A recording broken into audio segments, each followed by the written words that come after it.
Welcome to Controlled Chaos. My name is Shana and I'm your host today. We have Kate here with us today, who is just an amazing influencer, but so many other things also. Can you go ahead and tell us a little bit about yourself?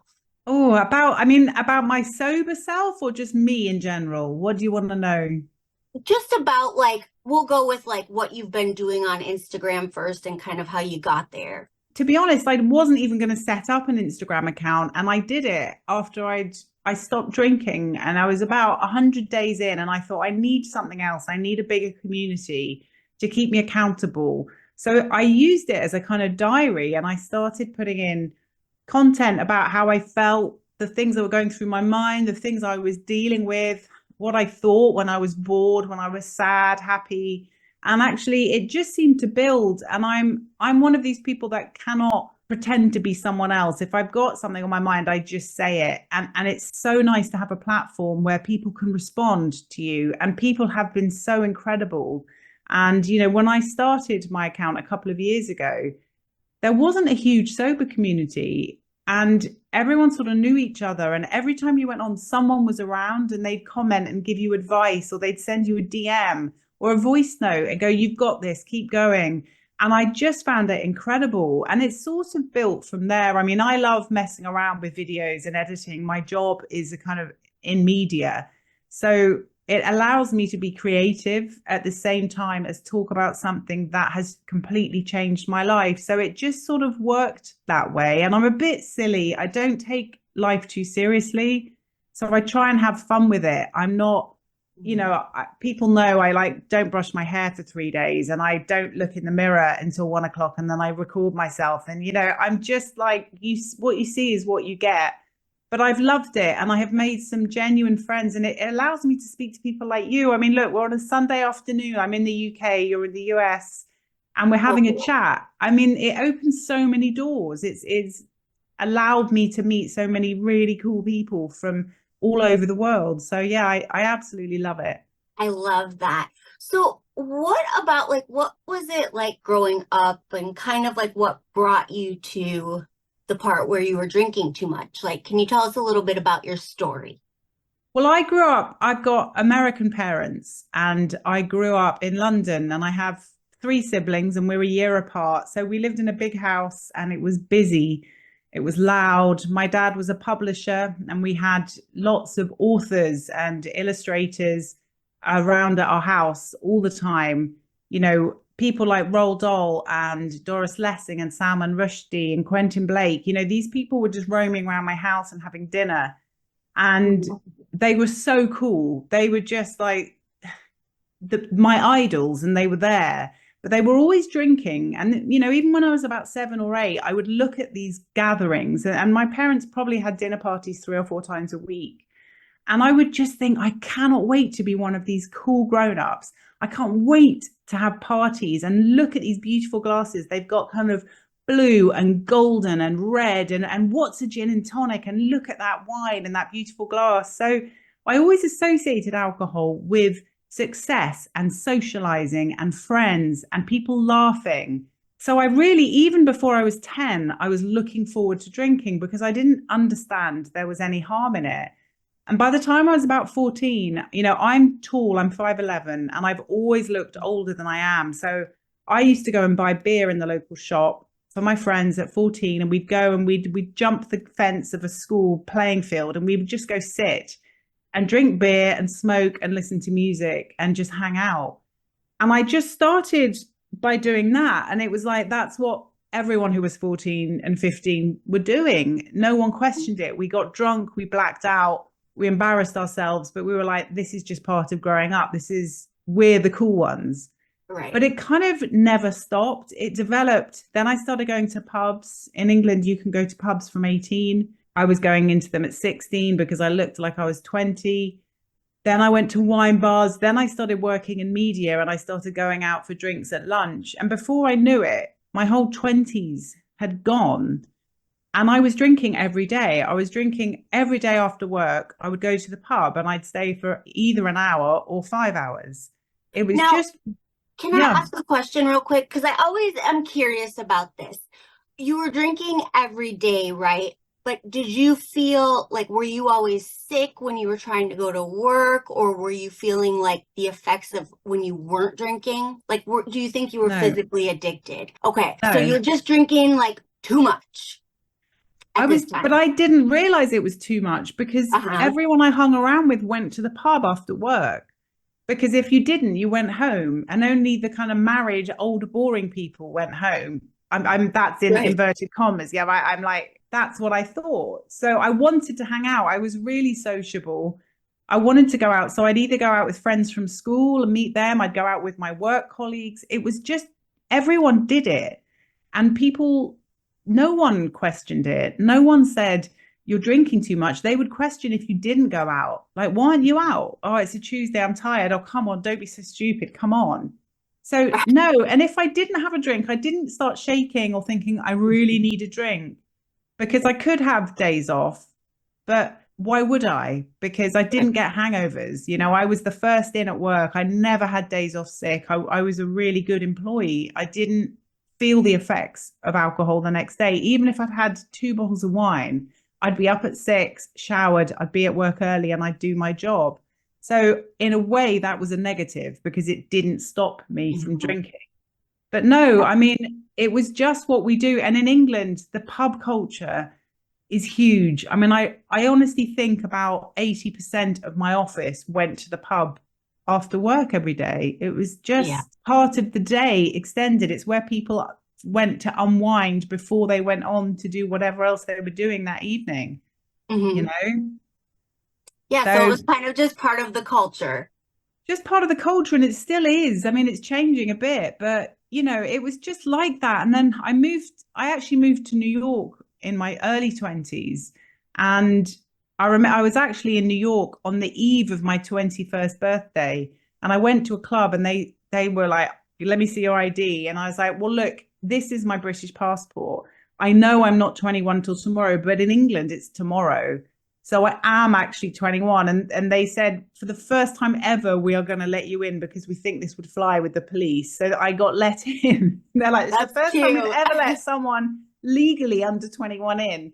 But, you know, I went over there and I just picked it up. As soon as I got to New York, I found my people. I found the people who went to the pubs. I found the Irish communities, the Irish bars.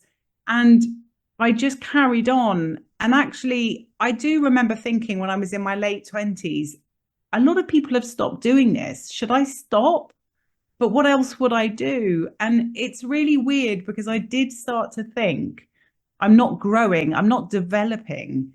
I'm not, all my money that I make, I'm spending on partying and going out. I'm not actually building a sort of life. I'm not, my mental brain is stunted. Alcohol's clearly doing something. And I was getting in accidents. You know, I was a clumsy drunk sometimes. I would fall over. I got hit by cars. I'd fall through glass doors. I've had so many accidents that, and I was embarrassing as well sometimes. But I just Mhm. kept on going because it was almost like, well, I've been doing this for 10 years. I've been doing this since I was 14. It's who I Right. am. It's what people expect from me. People expect me to go out. They know they're going to drink a lot. They know they're going to have fun. But actually, I was always the one who drank the most. And I started to feel like a bit of a clown, like a puppet. Like they like the fact that I'm always the one who gets the drunkest. I'm always the one who buys the rounds. There's something not right. So I think in my late 20s, I started to feel a bit of a negative feeling towards alcohol. I started to question, was it taking something from me? But it didn't stop me. I carried on into my 30s, and it was taking something from me. And I look back now and I think, what could I have achieved if I'd stopped?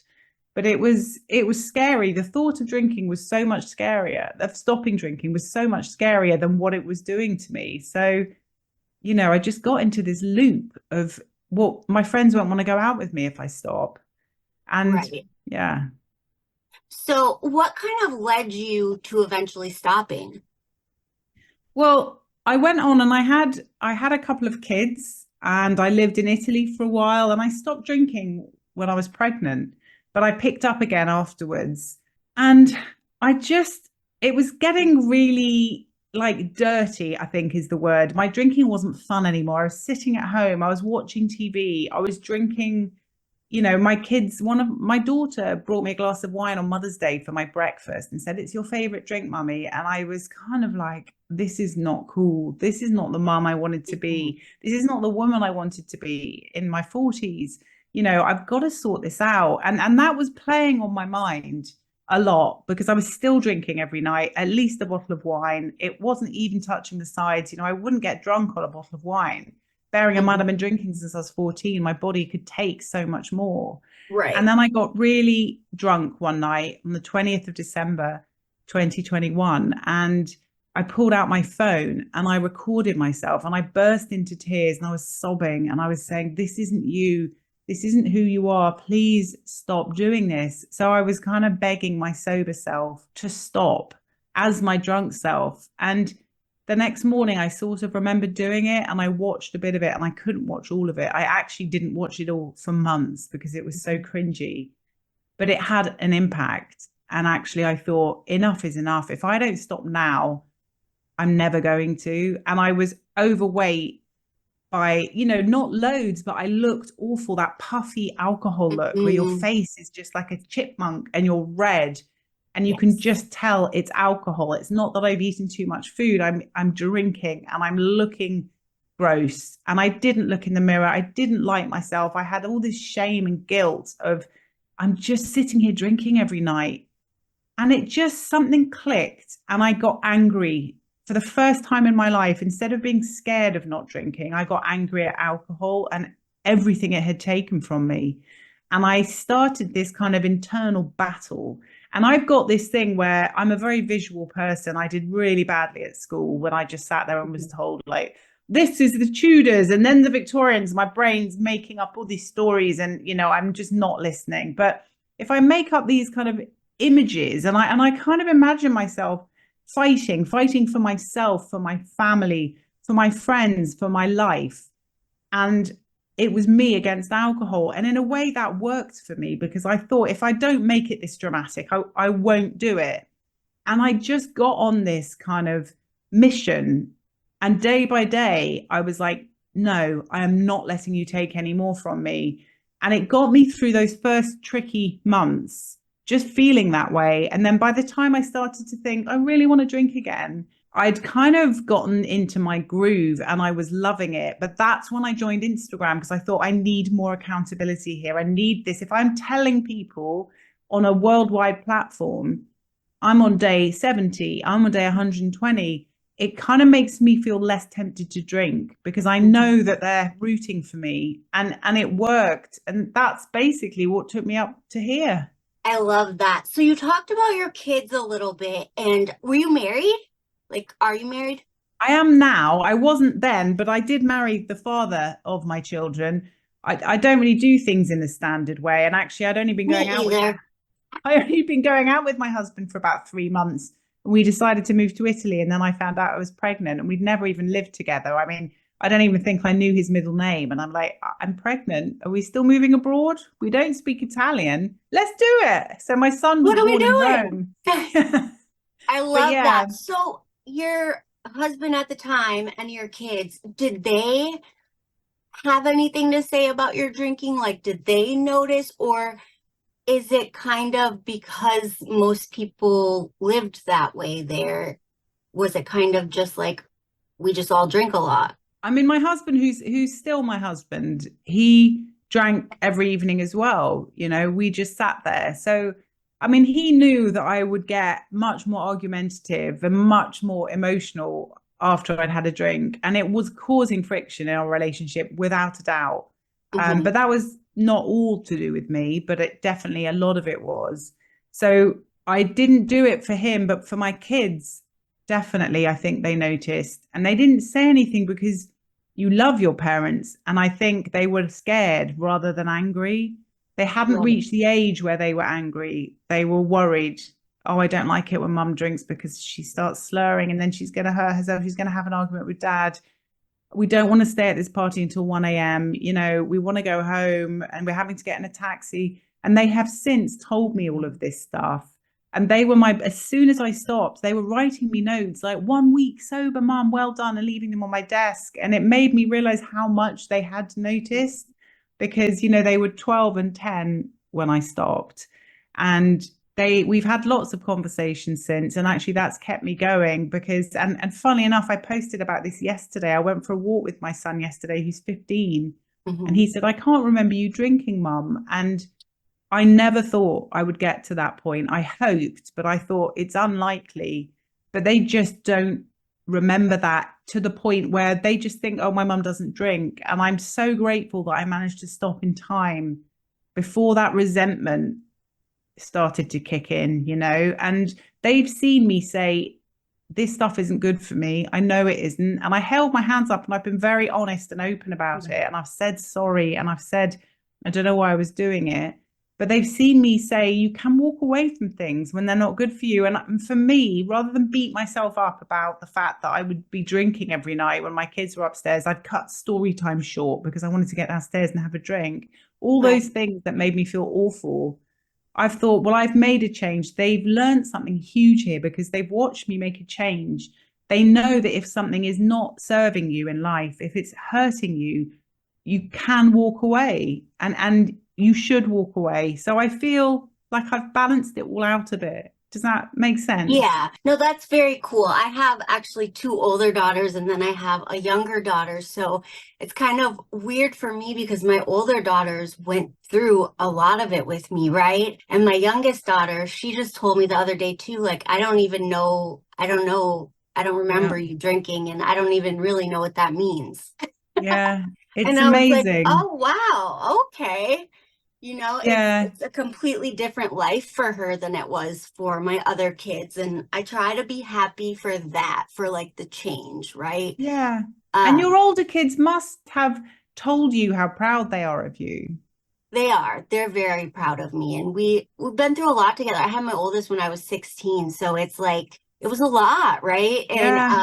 I think we've all grown a lot, but it's weird how, you know, when they don't really remember and you're like, I guess that's a good thing, right? And I also think they it is. know the things that can come from it, right? They know that some people don't do well with it. So your husband, does he drink then still or? He did for the first 2 years of my sobriety. He Mhm. drank, and I don't actually mind being around people who are drinking. It really doesn't bother me. I'm not even just saying that to try and seem like it's, you know, not a big Right, deal. But I don't like being around drunk people, and I won't be. And actually I draw the line, and I think I'm completely within my rights. I've had dinner parties at home and I've gone to bed and left people downstairs because I'm like, no, enough.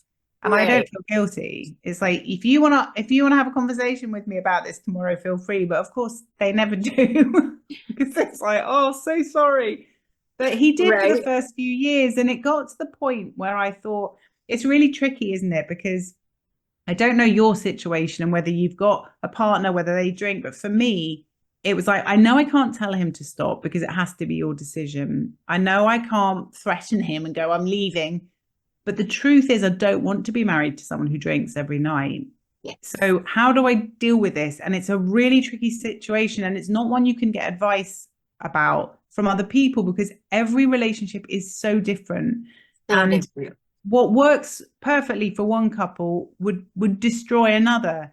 So you really have to work it out for yourself. But for me, being honest is always the right way because actually if someone cares about me, they should care about how I feel. So by telling someone how I feel rather than telling them what I want them to do, I thought I can't go wrong. So I did say, I don't want to be with someone, you know, and you can do whatever you want, but I'm finding it quite boring. And I just need Right. you to know that because 5 years down the line, when I pack my bags, I don't want it to come out of the blue. I want to be honest. And actually, on January the 1st, he stopped and he's quit for a year. Well, he's kind of 9 months in. So I don't know what will happen after that, whether he'll drink again, but it's been so nice to not have alcohol in the house and also not to be with someone who I can see it. You can see what it does to people's eyes, to their moods in the morning and that face, that red puffy face, you know, and I've realized how gross alcohol is and how dangerous it is since I've been reading up on it the last couple of years. And I don't want someone I love to put that stuff in their system. So that's Yeah. how I feel. And it's not a judgmental, don't drink because I don't. It's like, you know, imagine if I started taking heroin. You wouldn't want me to, because you people are scared of it. But alcohol is really scary. And once you know that, it's very hard to sit and watch someone do it. So that's where we're at the moment. We'll Yes. see. Well, that's really cool. Congrats to him, regardless of where it goes. I think it's always good for people to see what it's like to not drink. Like if Yeah. it changes their life, if they do like it more. My husband is actually in recovery, but he's in recovery from drugs. So when we first met, he would still drink sometimes, but it was I was a chronic relapser, so it really wasn't in my I don't think I would have been able to stay with somebody who drank. And that's just the Mhm. real. Now that I'm sober 3 years, I'm fine going places where people are drinking and having their life. And when they get too drunk, Mm. I'm out. Like it's not my Boring, favorite. isn't it? Right. I can't like the stuff that they find funny for no reason is just not funny to me because I'm not drunk, right? So it just makes no sense to be there because I'm not in that space, right? Yeah. I'm like, Yeah. oh gosh, can we go to bed? Yeah, Um, exactly. yeah, so I guess I really did.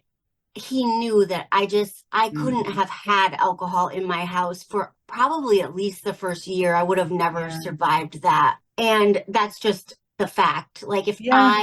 I was like on a life or death type of tip and it was like I can't have that there and have that chance. Yeah. And I think he quit within like the first few weeks of us dating, and it's kind of just become part of his sobriety. And I don't know that we ever really had that conversation, but I think he But I just love the fact you saw. didn't have to, I love the fact you didn't have to have that conversation with him.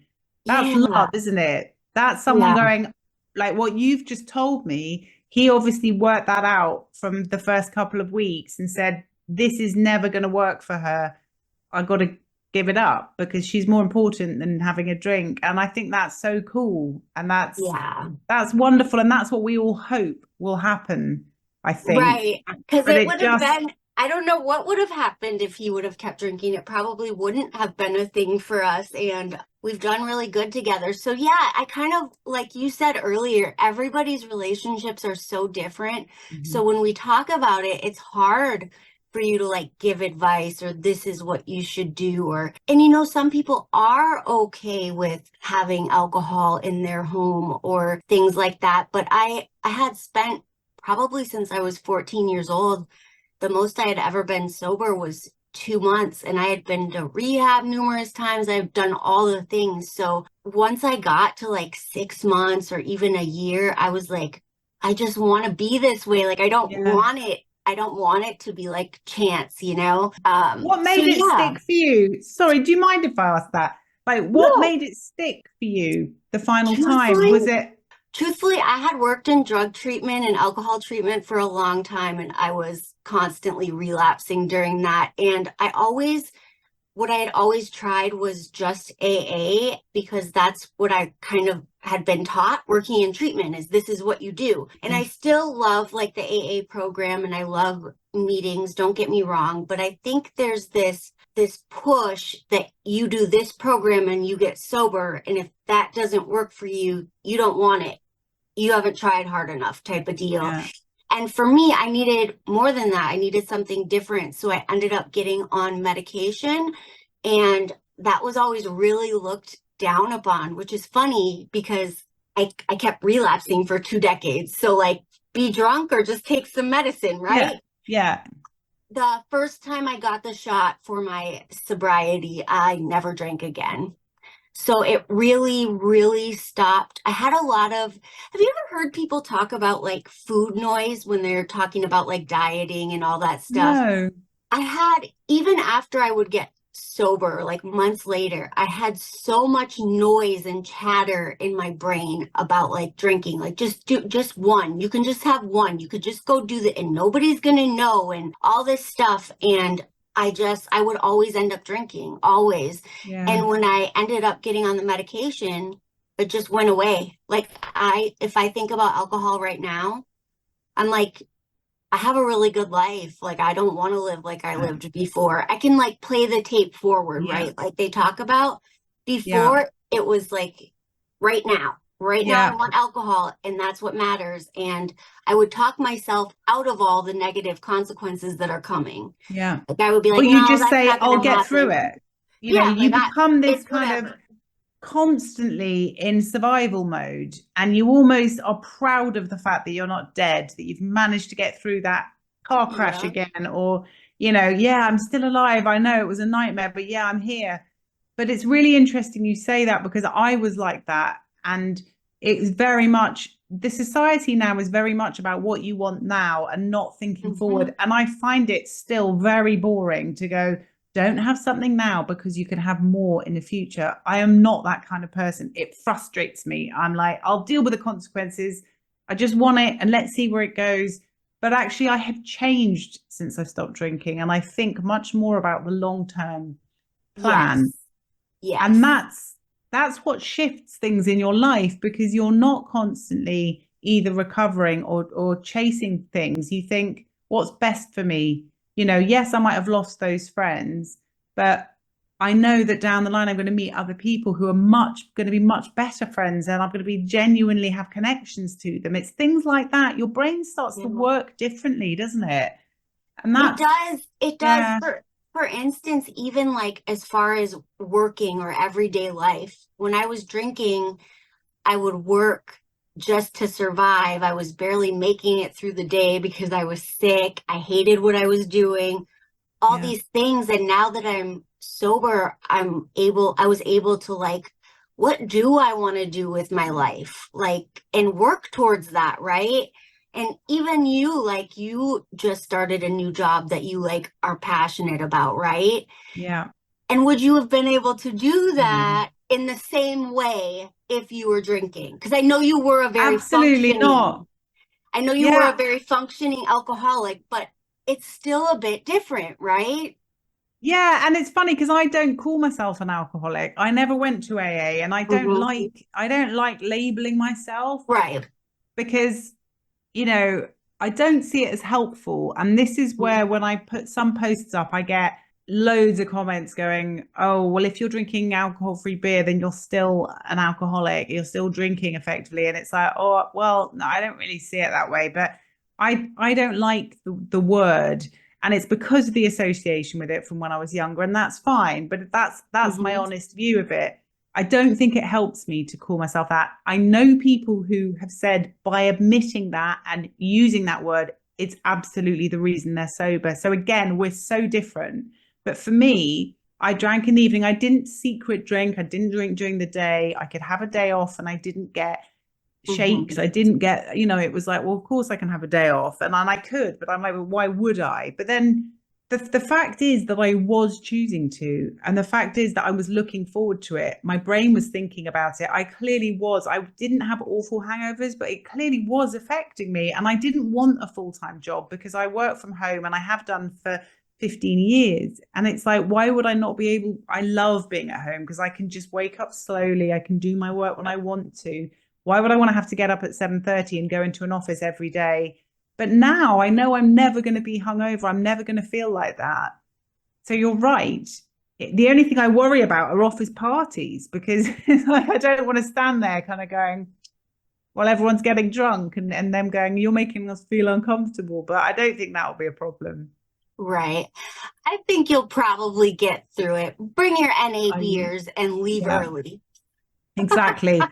I just don't like doing it anymore. I'd much rather go on a walk or go for a Mhm. coffee or have dinner with one friend, you know, and I've always been a bit like that. But I really don't enjoy the thought of going to a loud party where everyone's drinking. People sort of say, don't you miss it? It's like, I don't want to go. People don't invite me, but would say no anyway. Your Right. life I changes. don't miss it. I'm getting older. I don't want to be that person anymore, falling out of a pub and making a fool of himself. You know, I got arrested and got held overnight in a police cell when I went to a knitting club on a Tuesday night, and ended up telling a policeman to F off because my friend Knitting was in the club, that's curb. You know, cute. I had a couple of kids at home, and it's like, what am I doing? I'm a kind of living in a really nice suburb, and I'm out here getting carted off in a police car. Like, come on, Kate, get your stuff together. This is not cool anymore. It's not. I love that. So we talked about, I want to talk about this because you brought it up and it's a good point. And it actually goes to the point that I was talking about earlier, where people in recovery oftentimes think this is how you do it. And if you do anything else, then you're not doing it right. Right? Mm. You brought up NA beers and things like that. And what's funny is for the first like 2 years, I never touched anything like that because I was scared. Like I was so scared. I'd always been told it's bad. And as I got into this Instagram community and all of that, I was like, because you do, like, there's a little bit of an association, right, with like having a pretty glass with like a Yeah. grown-up drink and like all of these things. And I started like doing little mixed drinks or whatever, like alcohol-free drinks that they show on their little channels and stuff like Yeah. that. And do you know, it's like one of my favorite things to do now. So I do it all the time. And Yeah. I call myself an alcoholic, and I don't like NA beers, so I wouldn't do that. But Yeah. like the little mixed drinks that they make and stuff, I'll do those recipes. Yeah. And listen, I don't always want to go somewhere and drink a Coke, right? I Yeah, want a exactly. drink too. So I actually Exactly. really think they're useful. I think they're useful too, and they really helped me because early on, if I did have this kind of craving, which I still don't know if it was a craving or if it was like an association, because it would be a certain time of night. Right. I'd be in a certain room and it would be like, this is when you have a This is drink. what you do. Yeah. And I Mhm. never drank beer. So for me, I like NA beers because I never drink alcohol-free wine. I don't like it for a start, but I don't think I'd enjoy that. I'm not trying to replace something, but I'm just like, I want something to drink that's different, and And I like feels like sparkling. adulty. But you are Yeah. right. So I was a liquor drinker, but I don't do like those, is it like spirits or whatever, where Yeah. they're alcohol free, but Yeah. they're like the They're liquor. gross anyway, most of them. Yeah, like I don't do that because I feel like that would be real Yeah. close to, but Yeah. I do like, other things. And I really like it. And I feel like when I'm working with women who are trying to quit drinking and who have kind of like almost like similar stories to you or some of the other girls that we know from Instagram, where they weren't necessarily like physically dependent, right? But Yeah. it was definitely affecting their life Yeah. and not Yeah. good for their health, Yeah. right? A lot of times they just want something like, I'm out with my friends and I want to be doing something too, Yeah. right? Or I always do it at this Absolutely. time. And it's like when you quit smoking and you have that, well, what do I do with my coffee on the Yeah. porch?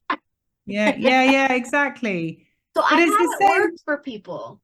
It does work. And for some people, it doesn't. And that's Mhm. fine. It's like if you're nervous about having one, don't have it. If you think Don't it have might one. make you want the real one.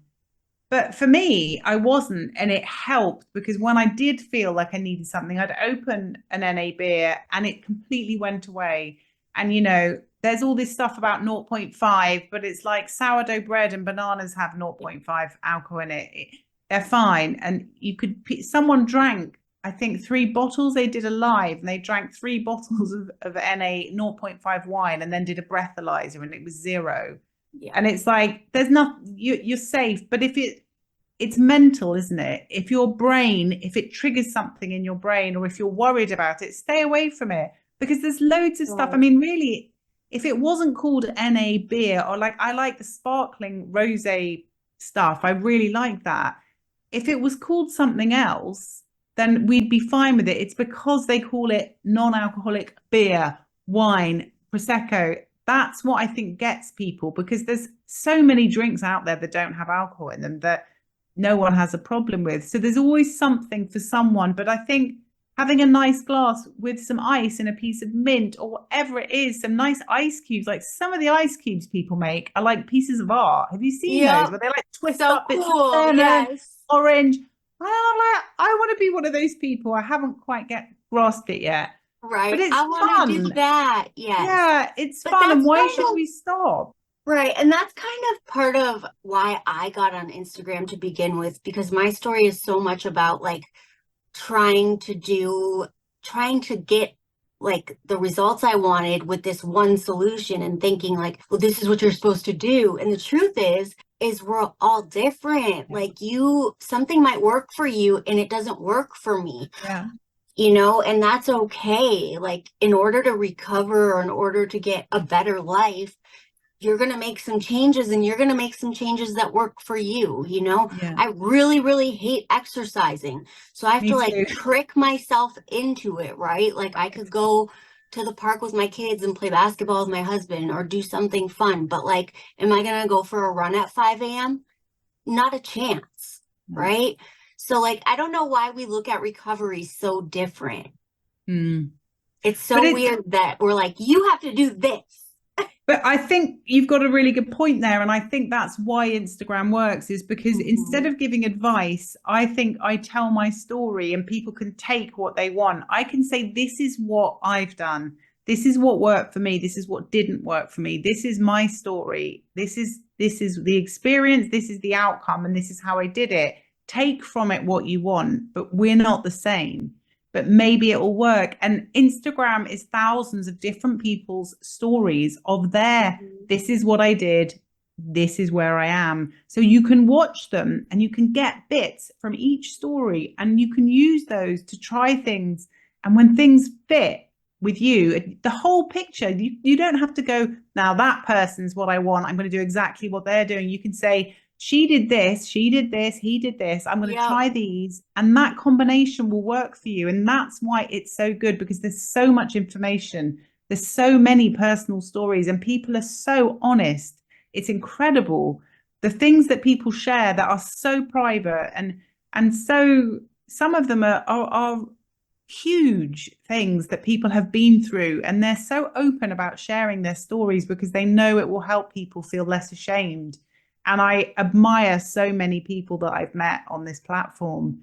But that's why it's great. And you can do it in secret if you want. You can create an account, you can have a Yeah. completely anonymous account, and you can just listen to other people until you feel ready to take the next step, and it is so powerful for that reason. It is. I love that. So, is there anything, if you had to leave people with something, people that were thinking about getting rid of alcohol in their life, anything that you would say or want them to know, what's something you would tell them? That's a really tricky question. I've been asked it before, and it's one of those things where I don't want to say the wrong thing because, like we just said, if it doesn't impact people, I don't want them to go, oh, well, that doesn't make sense to me. I may as well keep drinking. But not that they're going to do exactly what I say. But I just think, if you think about your life and the potential you have, and looking back on your life in particular, do you want to look back on your life and go, I drank every night and I knew it was bad for me, but it was so important to me that I let everything else lessen because of it? Or do you want to look back and go, I made a huge decision in my life. I went against the grain, I went against society, and I stopped something and it changed everything, because I have not met anyone who has a drink problem, which is definitely what I had. I drank every night. That's a problem. I haven't met anyone who's quit who hasn't said their life has improved vastly and they have become a much better version of themselves. Don't miss out on that opportunity. We get one chance at this. You've given alcohol a chance. What's it given you back? Try. What's the worst that can happen? Because I can tell you, the worst that can happen if you don't try is severe, as you know, as I know, is Yes. really bad. So give it a go and just see, and the proof will be there in front of you. Is that I love too that. long? No, I That's love that. great. If people want to find you, check out your content, all that jazz, can you tell them where they would go, where they find you, all that jazz?